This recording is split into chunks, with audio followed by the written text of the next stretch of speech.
Ada 3 hal. Kalau Anda mau berkelimpahan secara materi uang, ingat kita butuh buat memberi.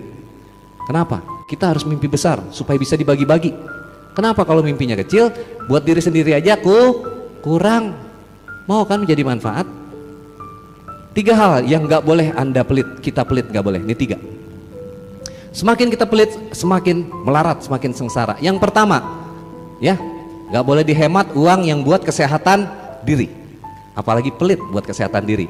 Semakin kita pelit sama kesehatan diri, semakin sengsara kehidupan kita dan keluarga. Buat kesehatan diri, termasuk kesehatan badan, tubuh, pikiran, dan hati batin. Ya, belajar, terus belajar. Itu juga bagian dari kesehatan jiwa dan pikiran kita, mental dan spiritual. Jangan pernah pelit buat badan, buat apa istilahnya, makanan apa, buat kesehatan. Jangan pernah pelit. Yang kedua, jangan hemat apalagi pelit uang yang buat orang tua kita. Semakin kita hitungan, semakin kita hemat. Oh, gua aja kurang nih, bagaimana gua kasih nyokap gue, bokap gue. Semakin Anda pelit, semakin Anda hemat, akan semakin susah juga rezeki yang masuk uang. Ada berapa? Ada. Angkat tangan yang masih punya ibu di sini, di pemirsa di rumah. Makmurkan ibumu. Ya, pemirsa juga makmurkan ibumu. Kalau ada seseorang yang nasibnya masih ngeblangsak, masih susah, masih ruwet, ya, nasib itu dari ibu, nasab dari ayah.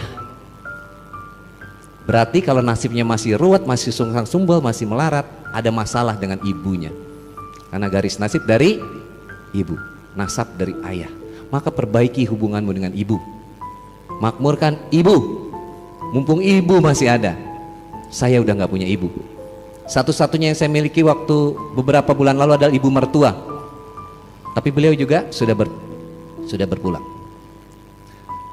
Mumpung masih ada, makmurkan. Gak usah nunggu besok. Jangan kasih Al-Fatihah kalau buat orang yang masih hidup. Al-Fatihah. Kasih hadiah. Kalau orang udah meninggal, baru kasih Fatihah. Tapi yang masih hidup mah kasih hadiah. Ya, jangan pernah pelit buat ibu. Dan yang ketiga, jangan kamu hemat apalagi pelit yang buat belajar, mengupgrade diri kita. Bagi punya anak, yang Anda punya anak, sekolahkan, ya. Jangan hitung-hitung biaya. Insya Allah dapat. Bismillah, dapat. Dan buat diri kita yang udah nggak sekolah, tetap harus belajar. Ini yang namanya belajar. Ada seminar, ada workshop, ada juga training. Dan ketika belajar, itu investasi sebenarnya. Kita bukannya bayar, tapi investasi. Bang Wendy, kenapa ilmu harus bayar? Saya ilmu nggak pernah saya jual belikan ilmu saya. Saya belasan tahun, puluhan tahun ilmu saya ilmu barat dulu, baru balik ke ilmu timur kita di leluhur sini. Saya pelajari hipnosis, hipnoterapi, ya, neuroscience, mind power, kekuatan pikiran. Setelah saya rasa cukup, saya kembali ke timur. Bukan cukup belajarnya, lumayan, ya kan? Ya, saya kembali ke ilmu timur, berguru kemana-mana, sehingga saya ketemu dengan ayah guru. Alhamdulillah. Jadi teman-teman, ilmu itu nggak akan yang kita bahasanya bukan kita beli, tapi kita investasi. Itu nggak akan pernah hilang. Maka bayaran saya bisa mahal, ya karena saya punya ilmunya. Tapi ilmu saya nggak pernah jual belikan. Kalau dibilang ilmu Bang Wendy mahal, enggak. Ya memang mahal, karena Anda mahal, Anda berharga. Setuju? Tapi bukan ilmu yang saya perjualbelikan. Ilmu itu adalah punya Allah, titipan Allah. Ilmu ini bekal saya di keabadian. Yang saya tidak boleh kasih murah. Anda juga begitu kalau punya ilmu sesuatu. Adalah ada 2 hal, expertise dan waktu. Expertise itu keahlian Anda.